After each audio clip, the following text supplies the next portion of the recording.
Welcome back, my friends. Today, we are going to listen to the fascinating story of how ancient Egypt became one of the greatest civilizations in history. This is not only the story of pyramids, pharaohs, mummies, and golden treasures. It is the story of a people who learned how to survive in a difficult land, build along a powerful river, create one of the longest-lasting civilizations the world has ever known, and leave behind mysteries that still capture our imagination today. When we think of ancient Egypt, we often imagine giant pyramids rising from the desert, temples covered with strange symbols, statues of kings, and tombs hidden under sand and stone. But before all of that, there was one thing that made Egypt possible: the Nile River. Without the Nile, ancient Egypt could not have become what it became. The land around Egypt was surrounded by desert. The sun was hot. The air could be dry. Sand stretched across wide spaces. In many places, life would have been extremely hard, but through this dry land, the Nile flowed like a long green ribbon. It brought water, food, movement, and hope. Every year, the Nile flooded. To modern people, flooding can sound dangerous, and sometimes it was. But for the ancient Egyptians, the flood was also a gift. When the water rose and then went back down, it left behind rich, dark soil. This soil was perfect for farming. People could grow wheat, barley, vegetables, and other crops. They could feed families, support village, and store extra food for the future. In a world where survival often depended on the land, this was powerful. The Nile gave Egypt something very important: stability. Imagine standing near the river thousands of years ago. You hear water moving slowly. You see birds flying over the reeds. Farmers work in the fields. Boats move across the river with goods, people, and animals. Children run near mud brick houses. In the distance, the desert glows under the sun. The contrast is strong. On one side, life is green and active. On the other side, the desert is silent and harsh. This contrast shaped the Egyptian mind. The river meant life. The desert meant danger, mystery, and protection. The Nile did more than help people farm. It also helped them connect. Egypt was a long land, stretched along the river.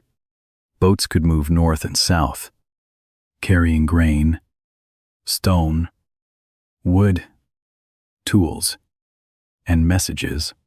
This made it easier for communities to trade and communicate.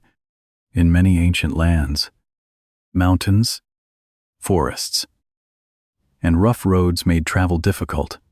In Egypt, the river became a natural road. It helped turn small farming communities into a connected civilization. Over time, villages grew larger. Leaders became more powerful. People learned how to organize farming, store food, build irrigation systems, and manage labor. These skills were very important. A civilization does not grow only because people have water. It grows because people learn how to organize life around that water. The Egyptians had to understand the seasons. They had to measure land after the flood. They had to plan planting and harvesting. They had to work together, little by little. Order became part of Egyptian life. This order helped create government. In the early period, Egypt was divided into smaller regions. Over time, these regions became more united. Ancient tradition says that Upper Egypt and Lower Egypt were brought together under one ruler.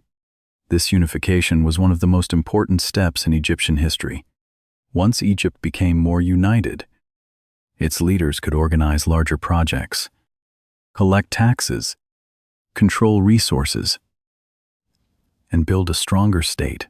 This was the beginning of Egypt's long connection between power, religion, and kingship. The ruler of Egypt would later be known as the Pharaoh. The Pharaoh was not seen as an ordinary king. In Egyptian belief, the Pharaoh had a sacred role. He was connected to the gods and responsible for keeping balance in the land. This idea of balance was very important in ancient Egypt. The Egyptians believed the world needed order against chaos. The Nile's regular flood, the rising sun, the movement of the seasons, and the stability of the kingdom all seemed connected. If the Pharaoh ruled well, Egypt could remain in harmony. If order broke down, chaos could return. This belief gave the Egyptian state great power. Religion was not separate from daily life. It shaped farming, death, kingship, art, writing, temples, and festivals. People believed the gods controlled nature, protection, fertility, death, and the afterlife. To understand ancient Egypt, we must understand that the Egyptians did not see their world as ordinary. They saw meaning everywhere: in the river, in the sun, in animals, in stars, in dreams, and in the journey after death. Writing also helped Egypt become great. The Egyptians developed a writing system known as hieroglyphs. These symbols were beautiful, complex, and powerful. They appeared on temple walls, tombs, monuments, and important objects. Writing allowed people to record events, religious texts, royal names, taxes, laws, and stories. A civilization becomes stronger when it can remember. Writing gave Egypt memory. It allowed messages to travel across time, even today. When we look at ancient Egyptian writing, we are looking at voices from thousands of years ago. The birth of ancient Egypt was not one sudden miracle. It was a slow process, built from water, soil, farming, belief, organization, and human imagination. The Nile gave life, but the Egyptian people turned that life into civilization. They built villages, created systems, followed seasons, honored gods, and developed a powerful idea of kingship. From this foundation, Egypt would rise into a civilization of temples, pyramids, art, science, and mystery. This is the first lesson from ancient Egypt. Great civilizations often begin with a simple relationship between people and nature. The Egyptians did not control the desert. They did not remove the heat. They did not change the world completely. Instead, they learned how to live with the river. They watched it, respected it, used it, and built their future beside it.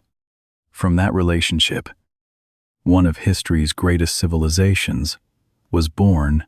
As ancient Egypt grew stronger, one idea became central to everything the world needed: order. The Egyptians believed that life was not random. The sun rose each morning, the Nile flooded in its season, crops grew from the dark soil, stars moved across the night sky.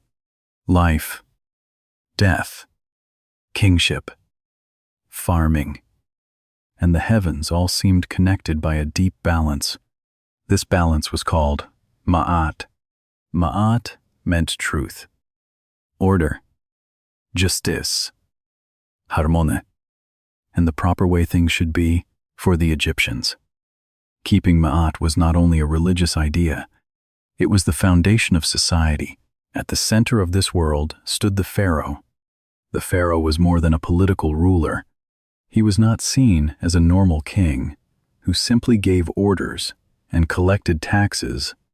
He was believed to have a sacred connection to the gods. His duty was to protect Egypt, honor the gods, maintain order, and keep chaos away. This gave the pharaoh enormous power.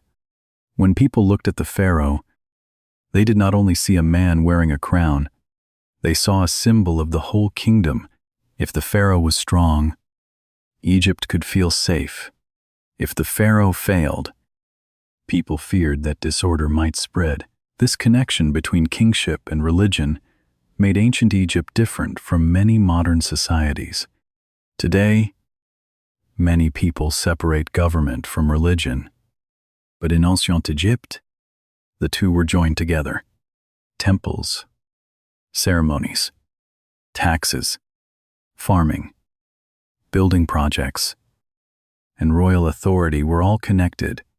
The pharaoh made offerings to the gods, priests performed rituals, scribes recorded important information, farmers produced food that supported temples and government, soldiers defended the land. Everyone had a place inside a system that was believed to reflect cosmic order. The gods of Egypt were many and powerful. Ra was connected with the sun. Osiris was connected with death, resurrection, and the afterlife. Isis was a protective mother goddess, associated with magic and devotion. Horus was linked to kingship and often shown as a falcon. Anubis was connected with mummification and the dead. Thoth was linked to writing and wisdom. These gods were not distant ideas. They were part of how Egyptians explained the world. The sun crossing the sky, the river flooding, the body dying, the soul traveling after death, the king ruling the land. All of these things had religious meaning. Imagine walking into an Egyptian temple thousands of years ago. The air is warm and still. Stone columns rise above you. The walls are covered with carved symbols, gods, kings, offerings, and sacred stories. Priests move quietly through hidden spaces. Incense burns. Light enters through narrow openings. The temple does not feel like an ordinary building. It feels like a bridge between the human world and the divine world. For Egyptians, temples were not only places for prayer, they were homes for the gods on earth. The pharaoh's power could be seen in monuments. A ruler who wanted to show strength did not only speak about it, he ordered temples, statues, tombs, walls, obelisks, and inscriptions. These structures were messages made of stone. They told the people, the king is strong, the gods are honored, Egypt is protected, and order continues. This is why Egyptian art often looks formal and symbolic. It was not only made to look beautiful, it was made to preserve power, memory, and sacred meaning. Writing helped support this system. Scribes were extremely important in ancient Egypt. They recorded taxes, grain, laws, royal commands, religious texts, and building plans. Most people could not read or write, so scribes held special status. Their work helped the government function. A kingdom as large and organized as Egypt needed records. It needed to know how much grain was stored, who worked on projects, which lands were taxed, and what offerings were given to temples. Without writing and administration, Egypt could not have stayed powerful for so long.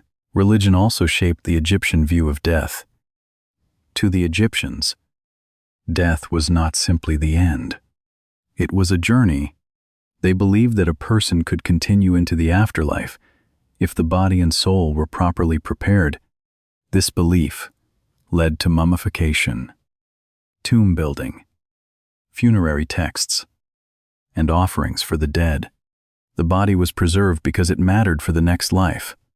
Tombs were filled with objects, food, image, and writings to help the person after death. For kings and nobles, these preparations could become extremely elaborate. This belief in the afterlife gave Egyptian civilization a unique emotional power. It made death less like disappearance and more like transformation. The desert, with its dry air and hidden tombs, became a place of memory. The West, where the sun set, became linked with the land of the dead. Every evening, when the sun disappeared, it seemed to travel into another world. Every morning, when it returned, it showed that renewal was possible. In this way, nature and religion spoke the same language, but belief also supported control. If the pharaoh was sacred, then challenging him was not only political, it could be seen as a threat to order itself. This made the Egyptian state strong, but also deeply hierarchical. Power flowed from the top. The pharaoh, noble, priests, scribes, soldiers, craftsmen, farmers, and laborers all had different roles. Some lived with wealth and honor. Others worked hard, their whole lives with little freedom. Like all great civilizations, Egypt had beauty and inequality at the same time. This is the second lesson from ancient Egypt. A civilization is not built only with stone, water, and labor. It is also built with belief. The Egyptians believed that their world had meaning. They believed the Nile, the sun, the gods, the pharaoh, and the afterlife were connected. These beliefs gave them unity, confidence, and purpose. They helped Egypt organize millions of people across thousands of years. And from this powerful system of belief, Egypt would create some of the most famous monuments in human history. The pyramids. The pyramids are the most famous symbols of ancient Egypt. Even today, when people see a picture of the Great Pyramid of Giza, they feel a sense of mystery. How did people build something so huge thousands of years ago? Why did they build it? What did it mean to them? The pyramids were not only impressive buildings, they were messages of power, belief, organization, and the Egyptian dream of eternity. To understand the pyramids, we must understand how Egyptians thought about death. For them, death was not simply the end of life. It was a journey into another world. A person's body, name, soul, and memory all mattered. If the body was preserved, if the proper rituals were performed, and if the person was remembered, life could continue in the afterlife. This belief was especially important for pharaohs. A pharaoh was not seen as an ordinary human being. He was connected to the gods. So when a pharaoh died, his tomb had to reflect his sacred role. The earliest royal tombs were not giant pyramids. They were simpler structures. But over time, Egyptian builders became more ambitious. One of the most important steps was the Step Pyramid of Djoser. It was built at Saqqara and designed by Imhotep, one of the most famous figures in early Egyptian history.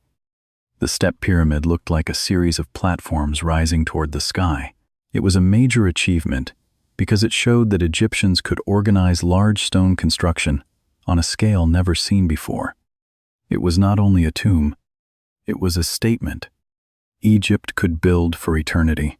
Later, pyramid building reached its most famous form at Giza, the Great Pyramid, built for Pharaoh Khufu, became one of the most extraordinary structures in human history.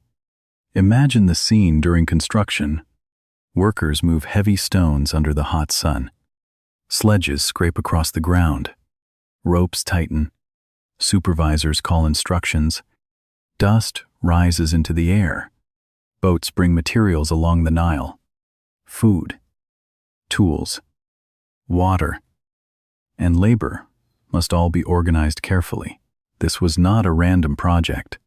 It required planning, mathematics, engineering, administration, and thousands of people working together for a long time. Some people imagined the pyramids were built only by slaves.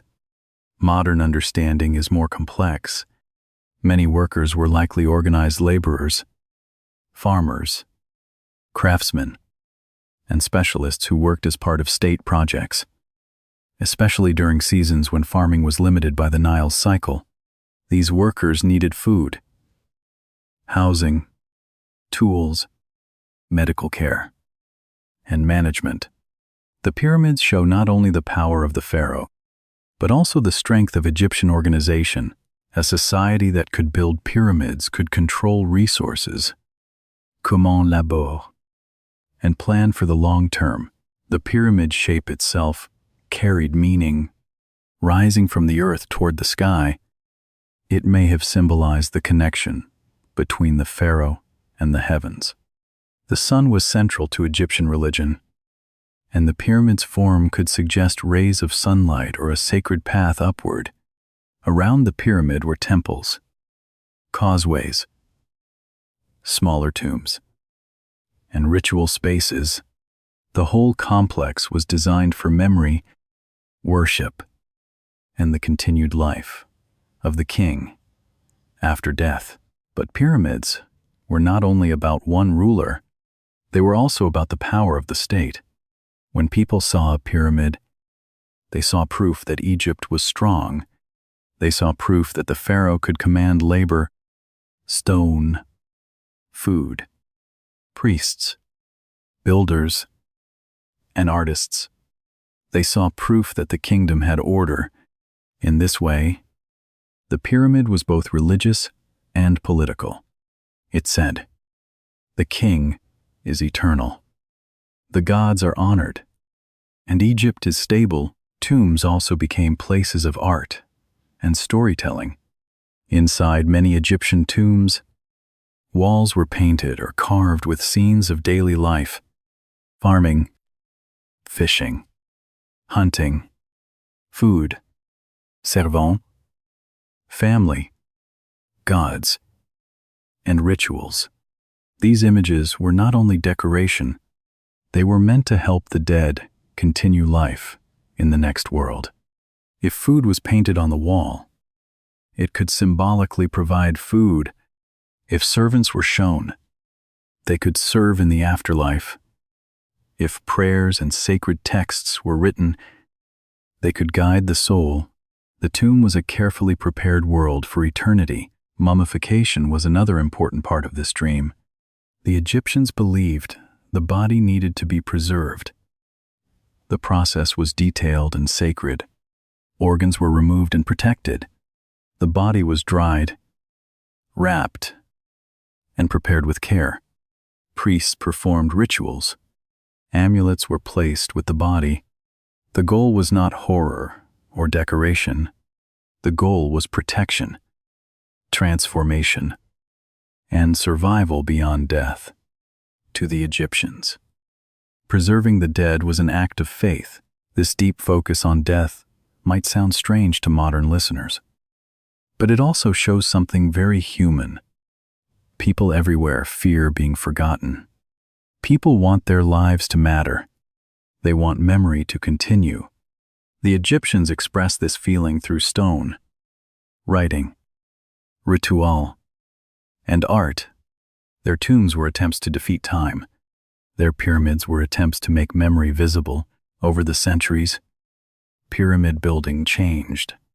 Later, pharaohs did not always build giant pyramids like those at Giza. Some chose hidden tombs, especially in places like the Valley of the Kings. These tombs were often cut into rock and filled with beautiful paintings and treasures. The goal remained similar: protect the body, honor the ruler, and prepare for the afterlife. But tomb robbers, political change, and practical challenges made hidden burial places more attractive. One of the most famous discoveries in modern history was the tomb of Tutankhamun. His tomb was not the largest or most powerful in ancient times, but it became famous because it was found with many treasures still inside: golden objects, furniture, chariots, jewelry, and the famous burial mask showed the world the richness of Egyptian royal burial culture. The discovery reminded people that Egypt's ancient dream of eternity still had the power to amaze the modern world. This is the third lesson from ancient Egypt. A civilization becomes unforgettable when it turns belief into something people can still see thousands of years later. The pyramids, tombs, and mummies were not created only for beauty. They were created because Egyptians believed life, death, kingship, and eternity were connected. Their buildings were made of stone, but their deepest material was hope, the hope that memory could survive time. Ancient Egypt is often remembered through pyramids, tombs, pharaohs, and golden treasures. But behind the great monuments was the daily life of millions of ordinary people. A civilization does not last for thousands of years only because kings build temples. It lasts because farmers grow food, workers build homes, scribes keep records, priests perform rituals, craftsmen shape objects, traders move goods, and families pass traditions from one generation to the next. To understand why ancient Egypt became one of the greatest civilizations in history, we must look not only at its rulers, but also at the people who lived along the Nile every day. For most Egyptians, life was connected to the river and the fields. The Nile shaped the calendar. There was a season when the river flooded, a season for planting, and a season for harvesting. Farmers watched the land carefully. They understood that timing mattered. When the floodwaters left rich soil behind, they planted crops such as wheat and barley. They used simple tools, worked with animals, repaired canals, and carried water where it was needed. The work was hard, but the Nile made it possible. The smell of wet earth, the sound of birds near the reeds, the heat of the sun on the fields, and the movement of workers along the river were all part of Egyptian life. Families usually lived in houses made from mud brick. These homes were practical for the climate. Inside, life was simple compared with royal palaces, but it had rhythm and meaning. People cooked bread and beer, which were central parts of the Egyptian diet. They ate vegetables, fish, onions, dates, and sometimes meat. Children played games. Parents taught skills. Women managed homes, raised children, prepared food, made clothing, and in some cases worked in trade. Temples or estates, men farmed, built, served as soldiers, or worked as craftsmen. Daily life was not always easy, but it was organized around family, work, religion, and the seasons. Craftsmen were essential to Egyptian civilization. Stonecutters, carpenters, metalworkers, potters, painters, jewelers, and weavers helped create the objects we now connect with ancient Egypt. They made tools, furniture, statues, jewelry, boats, coffins, and temple decorations. Their hands turned raw material into beauty and function. Imagine a workshop filled with the sound of chisels striking stone, wood being shaped, pottery turning, and artists mixing colors. Much of what we admire today was not made by pharaohs themselves, but by skilled workers whose names were often forgotten. Scribes held a special position because they could read and write. In a society where most people could not write, scribes were extremely valuable. They recorded taxes, grain supplies, legal agreements, royal commands, religious texts, and building plans. A scribe could sit with a writing board, ink, and papyrus, carefully recording information that helped the kingdom function. Writing gave Egypt memory, but scribes gave that memory daily life. Without them, the state could not collect taxes, organize workers, or manage large projects. Egypt's golden age is often connected with times when the kingdom was stable, wealthy, and powerful. During the New Kingdom, Egypt became especially strong. Its armies expanded influence beyond the Nile Valley. Its rulers built huge temples. Its wealth increased. Its art, religion, and architecture reached impressive levels. Pharaohs were not only local rulers, they became international powers, dealing with neighboring kingdoms through war, diplomacy, marriage, trade, and gifts. Egypt was no longer only protected by the desert and the Nile. It was now a major force in the ancient world. Some pharaohs became especially famous. Hatshepsut was one of Egypt's most remarkable rulers. She ruled as a female pharaoh in a world where kingship was usually male. Instead of focusing only on war, she supported trade, building projects, and stability. Her temple at Deir el-Bahri remains one of the most beautiful monuments of ancient Egypt. Her story is powerful because it shows that Egyptian history was not only shaped by warriors and male kings, it was also shaped by intelligence, political skill, and the ability to present power in a way people could accept. Another famous ruler was Akhenaten, who tried to change Egyptian religion by focusing worship on the Aten, the sun disk. This was a dramatic change, because Egyptian religion had long included many gods. Akhenaten's religious revolution disturbed old traditions and challenged the power of established priests. His new capital city, new art style, and new religious focus made his reign unusual. But after his death, many of his changes were rejected. Egypt returned to older religious patterns. His story shows how difficult it can be to change a deeply rooted civilization too quickly.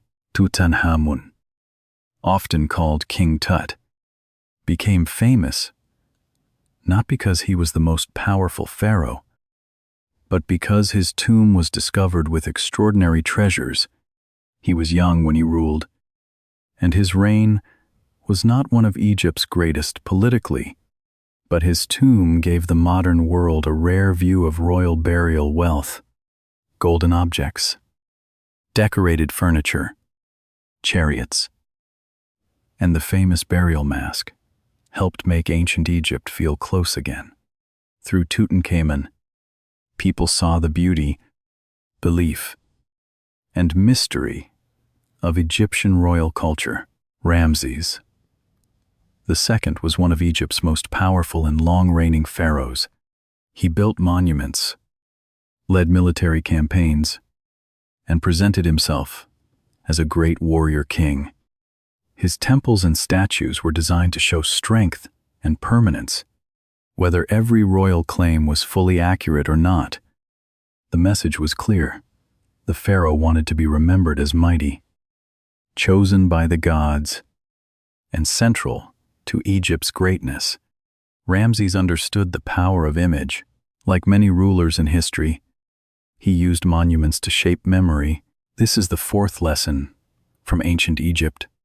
A great civilization is built from both ordinary life and extraordinary power.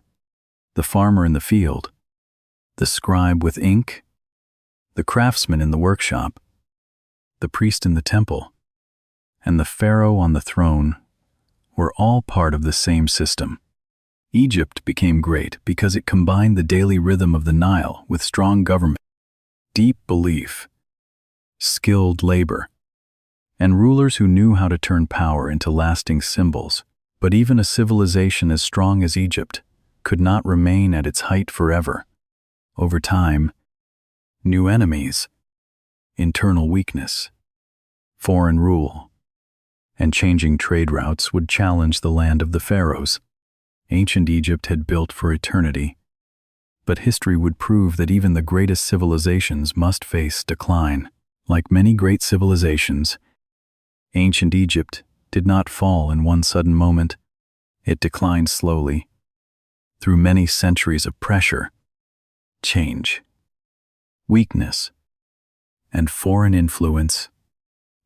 The pyramids still stood, the Nile still flowed, temples still rose above the land, priests still performed rituals, farmers still planted crops in the dark soil beside the river.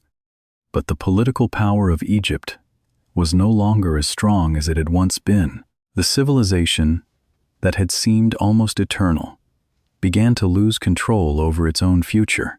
One major problem was the difficulty of holding power across such a long period of time.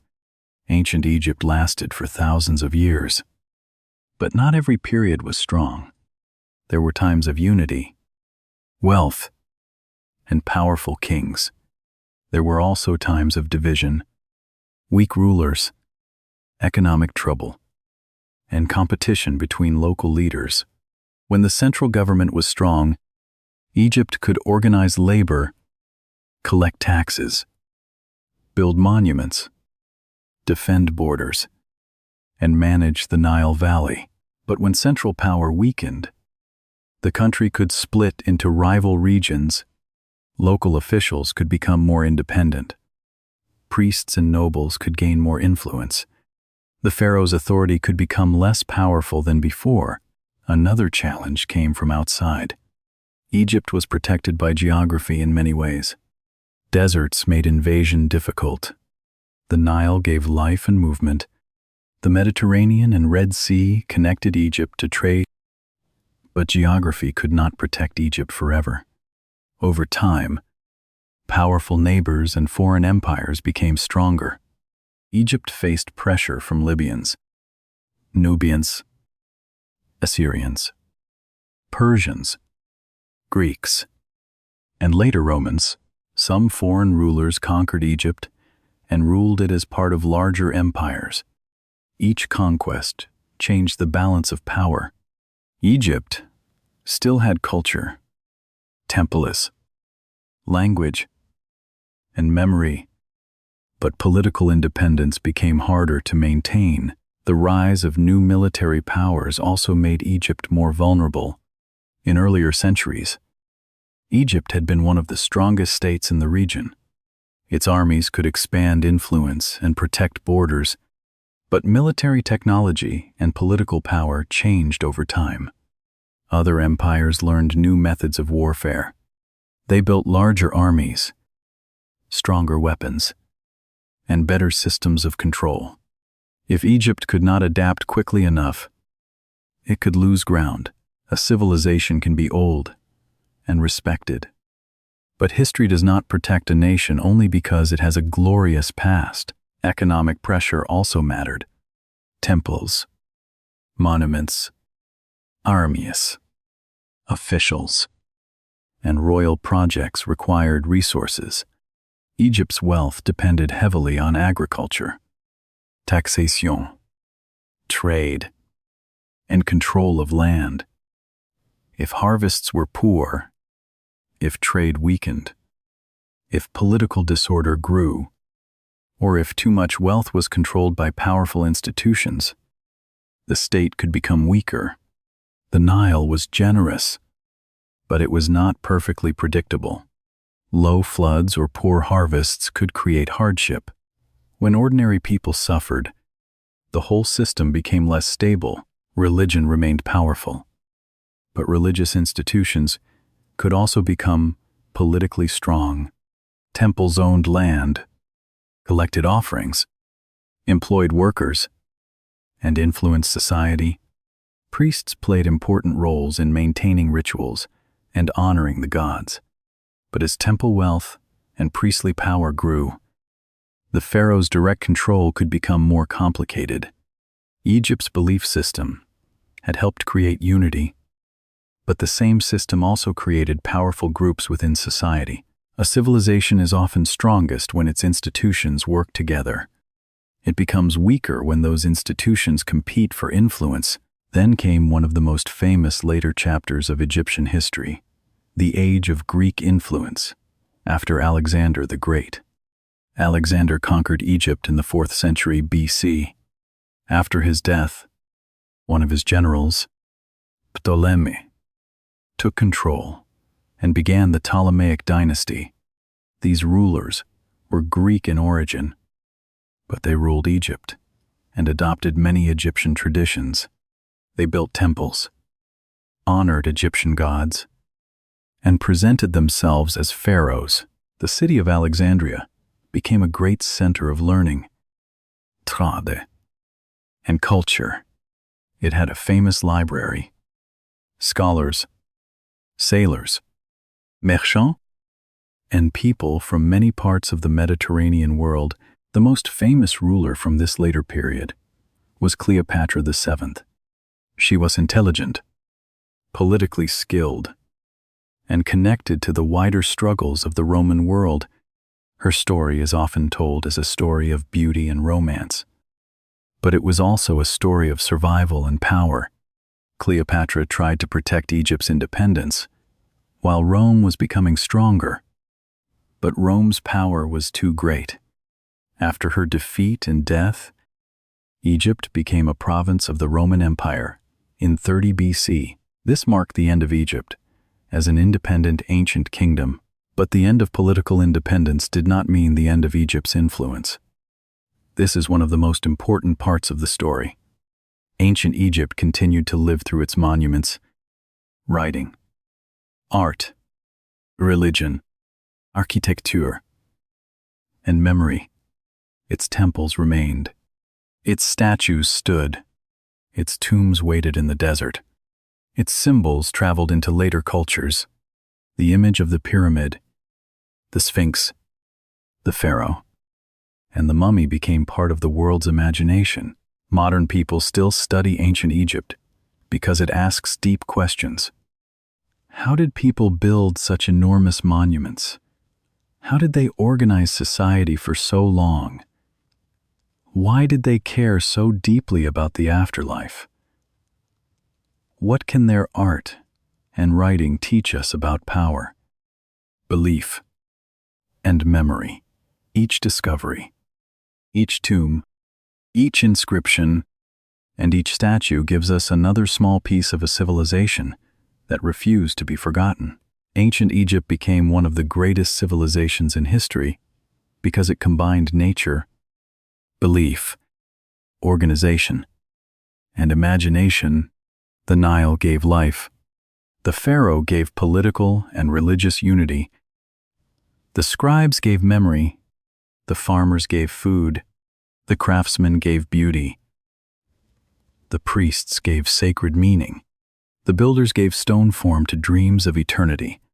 Together, they created a civilization that lasted longer than almost any other in human history. This is the final lesson from ancient Egypt. Great civilizations do not survive only through power. They survive through the stories they leave behind. Egypt lost its independence. Its ancient language changed. Its old religion faded. Its kings disappeared. But its memory remained strong. Thousands of years later, people still look at the pyramids and feel wonder. They still study the Nile, the pharaohs, the tombs, and the golden treasures. They still ask why this ancient civilization feels so mysterious and so alive. Thank you for listening to this story. Now, write one simple sentence in the comments. You can write, I learned that ancient Egypt became great because of the Nile, belief, order, and imagination. Keep listening, keep learning, and I will see you in the next story.